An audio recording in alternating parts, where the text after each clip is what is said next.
Everyone, welcome to my channel physics by Neetu. हम class 11th physics का chapter 3 motion in a plane के NCERT के questions discuss कर रहे थे। ये नेक्स्ट क्वेश्चन देखो, ये वाला क्वेश्चन आपके एनसीईआरटी बुक में क्वेश्चन नंबर 20 है। देखो क्वेश्चन क्या है, for any arbitrary motion in space which of the following relations are true. देखो कोई भी आर्बिट्रेरी मोशन हो रहा है, उसके लिए बताओ कि कौन सा रिलेशन ट्रू है और कौन सा फॉल्स है। देखो फर्स्ट है एवरेज वेलोसिटी। एवरेज वेलोसिटी किसके बराबर होती है, equal to v at time t equal to t1 plus v velocity at time t equal to t2 divided by 2।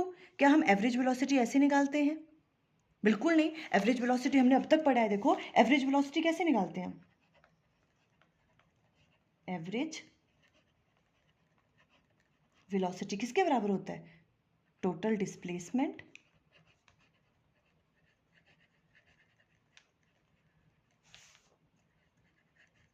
Divided by total time. ऐसे निकालते हैं ना। एवरेज वेलोसिटी कैसे निकालते हैं, डिस्प्लेसमेंट डिवाइडेड बाय टाइम।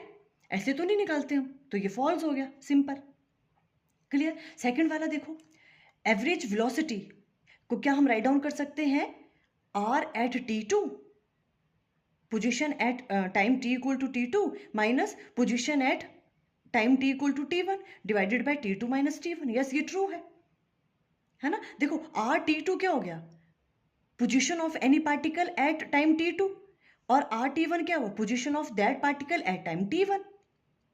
तो ये चीज क्या होगी, are t2 minus are t1 क्या हो गया, डिस्प्लेसमेंट ही तो है, चेंज इन पोजीशन है ना ये। देखो जब टाइम की वैल्यू t2 थी तो उसकी पोजीशन ये वाली है, और जब टाइम की वैल्यू t1 है तो पोजीशन ये है आर t1। तो are t2 minus are t1 क्या हो गया, change in position. Change in position ही तो डिस्प्लेसमेंट होती है, तो ये क्या आ गया आपके पास, डिस्प्लेसमेंट डिवाइडेड बाय टाइम। यही तो होता है वी एवरेज, है ना, डिस्प्लेसमेंट डिवाइडेड बाय टाइम। तो ये ट्रू है स्टेटमेंट। इस तरह से हम राइट डाउन कर सकते हैं, पर ऐसे राइट डाउन नहीं कर सकते, क्लियर। ओके नेक्स्ट देखो, v t equal to v zero plus a T.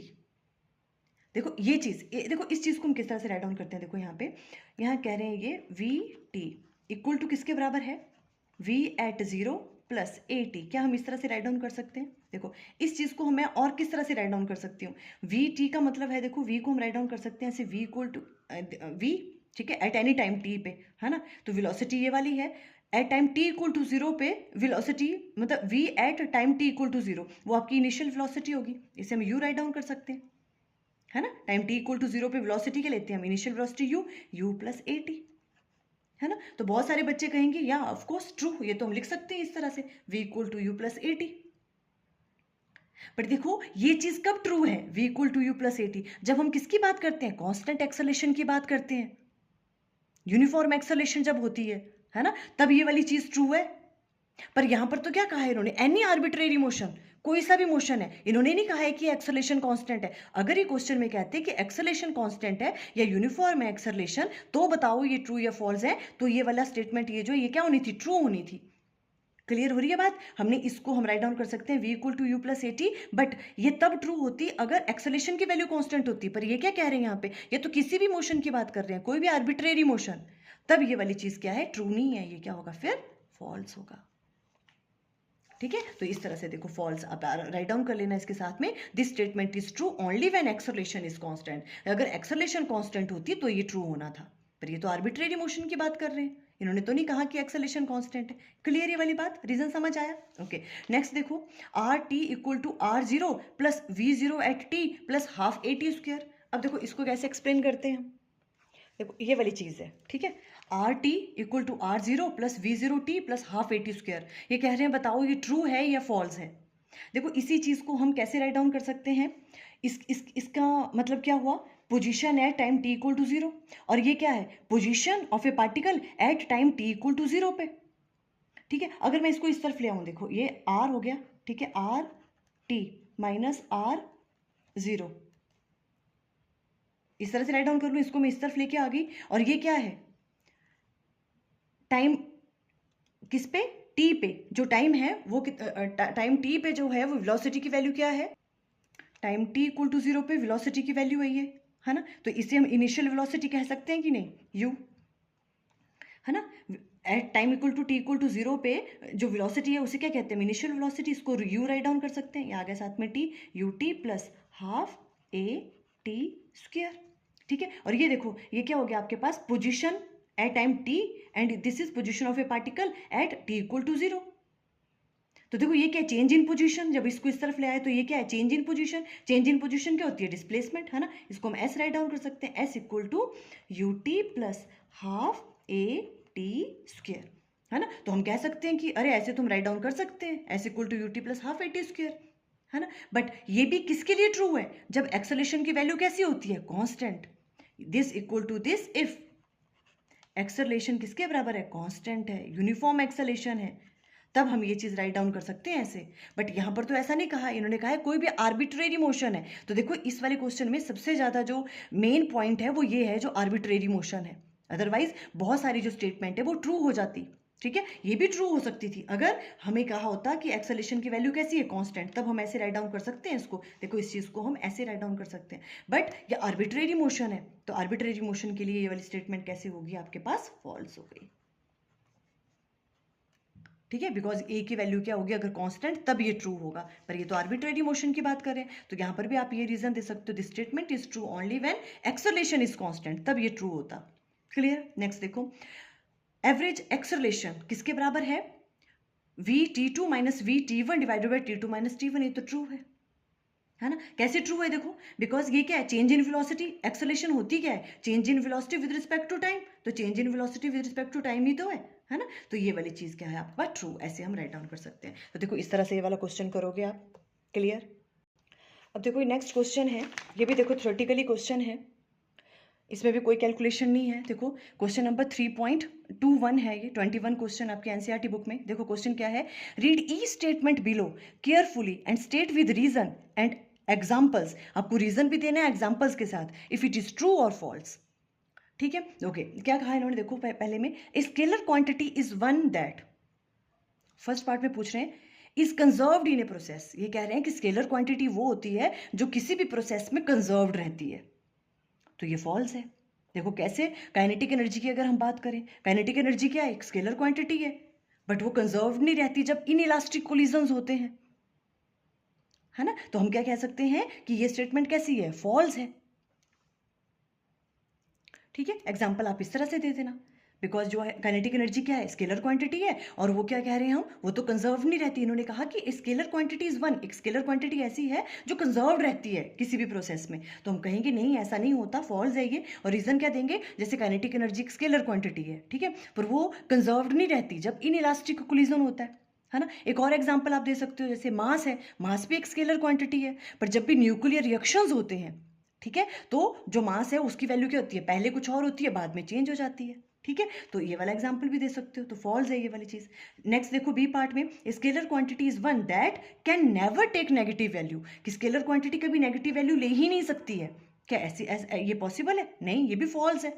जैसे टेम्परेचर है, टेम्परेचर का क्या होता है, टेम्परेचर की वैल्यू भी तो नेगेटिव होती है ना, तो temperature can take negative value, ये भी फॉल्स हो गया। और नेक्स्ट देखो, scalar quantity is one that must be dimensionless, scalar quantity जो है हमेशा डायमेंशनलेस ही होती है, ये भी ट्रू नहीं है ना। कितने एग्जांपल्स हैं, देखो मास आपके पास स्केलर क्वांटिटी है, लेंथ है, टाइम है, पाथ लेंथ है ना, ये सारे के सारे क्या हैं, स्केलर क्वांटिटीज हैं, बट सबका क्या है, डायमेंशंस होते हैं सबके, तो ये भी फॉल्स है।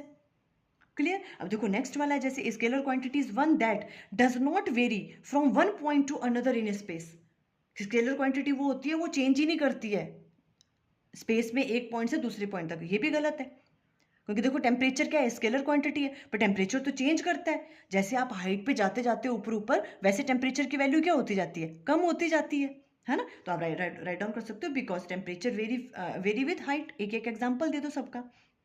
नेक्स्ट देखो, scalar quantity is one that has the same value for observer with different orientation of axis, ये ट्रू है। देखो क्या कह रहे हैं ये, कि जो स्केलर क्वांटिटी है, ठीक है, अब ऑब्जर्वर जो है किसी भी अलग अलग एक्सिस से उसको देख रहा है, तो उसकी वैल्यू सेम रहती है, ऑफ कोर्स, है ना। कोई यहाँ पे चीज है, उसका जो मास है, ठीक है, आप उसको डिफरेंट डिफरेंट एक्सिस से देखो तो उसकी वैल्यू बड़ा ना चेंज होगी, मास है, टेम्परेचर है, वो तो वही रहेगा, है ना। तो ये वाली वैल्यू क्या आपके पास ट्रू है, एग्जाम्पल मास एंड टेम्परेचर आप दे सकते हो, ठीक है, सिंपल सा था। देखो ये सारी की सारी चीज़ें आपने कर लेनी है, ठीक है, क्लियर। नेक्स्ट देखो, लास्ट क्वेश्चन है आपके ये इस वाले चैप्टर का। देखो क्या क्वेश्चन है, क्वेश्चन नंबर 22 है ये। क्वेश्चन क्या है, ध्यान से देखना आपने। An aircraft is flying at a height of 3400 metre above the ground. Aircraft है जो ग्राउंड से कितने हाइट पे उड़ रहा है, 3400, ठीक है, okay. If the metre, if the angle subtended at a ground observation point by the aircraft position 10 second apart is 30 degree.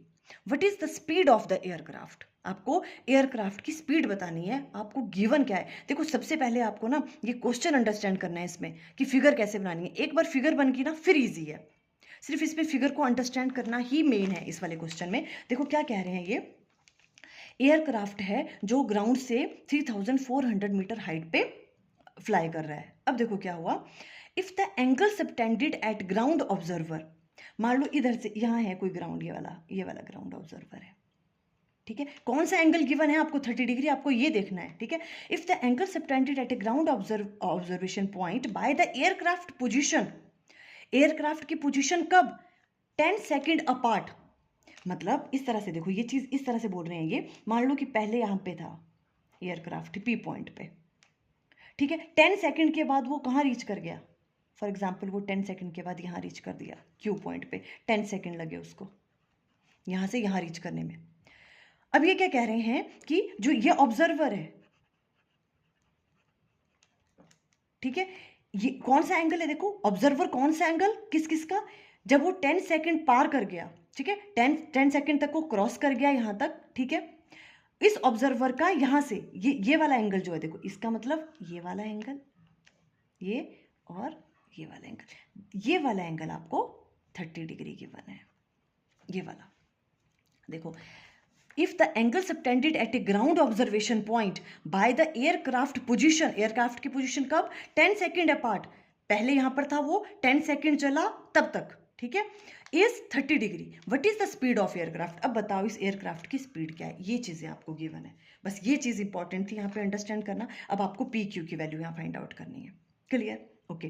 देखो सबसे पहली बात तो हमें पता है हमें क्या फाइंड आउट करना है, स्पीड फाइंड आउट करनी है। स्पीड किसके बराबर होती है, अगर हम फॉर्मूला राइट डाउन करें, स्पीड किसके बराबर होता है, डिस्टेंस डिवाइडेड बाय टाइम, ये आ गया डिस्टेंस डिवाइडेड बाय टाइम। कोई प्रॉब्लम यहाँ पे, ओके। डिस्टेंस हमें यहाँ से यहाँ फाइंड आउट करना है, क्यू है ये, ठीक है, P Q divided by time, time कितना लगा वो तो गिवन है आपको, 10 सेकंड लगे। तो हमारा मेन वर्क क्या है, हमें पी क्यू की वैल्यू फाइंड आउट करनी है। देखो वो कैसे करेंगे, हम यहाँ से परपेंडिकुलर ड्रॉ कर लेते हैं, ये परपेंडिकुलर ड्रॉ कर दिया यहाँ पे, क्लियर, सिंपल मैथमेटिक्स है अब तो, ठीक है। अब हमने क्या करना है, सबसे पहले हम इस वाली चीज़ को जो है वो नाम दे देते हैं, जैसे हमने ओ माना हुआ इधर, ठीक है, ये ओ है मान लो इधर, ठीक है, और इसको ए मान लो, ठीक है, ओके। अब ये ओ है, हमें मतलब सबसे पहले ये वाली चीज़ निकाल दें, ये वाली ओ क्यू कैसे निकाल सकते हैं, देखो ये देखो, अगर ये 30 डिग्री है, पूरा का पूरा एंगल 30 डिग्री है, ठीक है, हमने परपेंडिकुलर ड्रॉ किया, तो ये वाला जो एंगल है, ये वाला, ये कितना हो गया 15 डिग्री, और ये वाला भी कितना हो गया 15 डिग्री, ये भी 15 डिग्री, ये भी 15 डिग्री, ठीक है, ओके। अब देखो एंगल के सामने वाला क्या होता है, परपेंडिकुलर, ये परपेंडिकुलर है, ये बेस है ना। तो हमें क्या फाइंड आउट करना है, ये चीज फाइंड आउट करनी है, तो हम यहाँ पे राइट डाउन कर सकते हैं फ्रॉम फिगर, ठीक है, क्या राइट डाउन कर सकते हैं, देखो o q divided by o a, perpendicular, देखो थीटा के सामने वाला परपेंडिकुलर, और ये क्या आपके पास बेस, परपेंडिकुलर अपॉन बेस क्या होता है आपके पास 10, tan ऑफ, और ये एंगल कितना है 15, tan ऑफ 15, राइट डाउन कर सकते हैं यहाँ पे, ठीक है। अब देखो हमें यहाँ पे ओ क्यू की वैल्यू हम फाइंड आउट कर सकते हैं, ओ ए tan 15 डिग्री, ओ ए क्या है, देखो ओ ए, इन्होंने कहा था an aircraft is flying at a height of 3400 metre from the ground, ground से कितना हाइट पे है वो 3400, तो हमें पता है यहाँ पे ओ ए की वैल्यू आपको गिवन है 3400 मीटर, तो ओ क्यू की वैल्यू क्या आ गई यहाँ पे 3400 मीटर, साथ में 10-15 की वैल्यू आप पुट कर दो, 10-15 की वैल्यू होती है आपके पास, यहाँ से देख लो आप 10-15 की वैल्यू होती है 0.2679, ठीक है। आप इसको मैथमेटिक्स का फॉर्मूला लगा के भी फाइंड आउट कर सकते हैं, जिन बच्चों का मैथ है ना 10-15 वो निकाल सकते हैं, पर अगर आपको याद रखना, वैसे तो इसमें देनी चाहिए थी वैल्यू 10-15 की, ठीक है, अदरवाइज आपको ये चीज़ इस तरह से याद करनी पड़ेगी 0.2679, और इसको इससे मल्टीप्लाई कर दिया, ये वाली चीज़ आ गई। क्लियर यहाँ तक? ओ क्यू की वैल्यू निकल गई। अब देखो जितना ओ क्यू है उतना ही ओ पी होगा, तो सेम होगा। अगर हमें पी क्यू निकालना है तो क्या हो जाएगा, 2 टाइम्स ऑफ ओ क्यू, पूरा का पूरा, जितना ये है उतना ये होगा, है ना। तो अगर हमें पी क्यू चाहिए, पी क्यू क्या हो जाएगा, इसको 2 से मल्टीप्लाई कर दो, या तो दोनों को इनको ऐड कर दो, दिस, इसकी वैल्यू भी इतनी है ओ क्यू की, एंड ओ पी की वैल्यू भी इतनी है, ये वाली वैल्यू आ गई। बस सिंपल। अब स्पीड वाले में फॉर्मूले में पुट कर दो, पी क्यू की वैल्यू आपने निकाल दी ये वाली, डिवाइडेड बाय टाइम कितना था 10, तो डिवाइडेड बाय 10 कर दिया, ये आ गया आपके पास 182.172 मीटर पर सेकेंड। इस तरह से ये वाला क्वेश्चन सॉल्व करना था। सिंपल, आपको ये फिगर ड्रॉ करनी आनी चाहिए, उसके बाद तो फिर सिंपल मैथमेटिक्स था। तो देखो आज हमने ये चैप्टर 3 के एनसीईआरटी के क्वेश्चंस भी हमने सारे कंप्लीट कर दिए, ठीक है। आई थिंक आपको अच्छे से क्लियर हो गए हैं। Okay, thank you.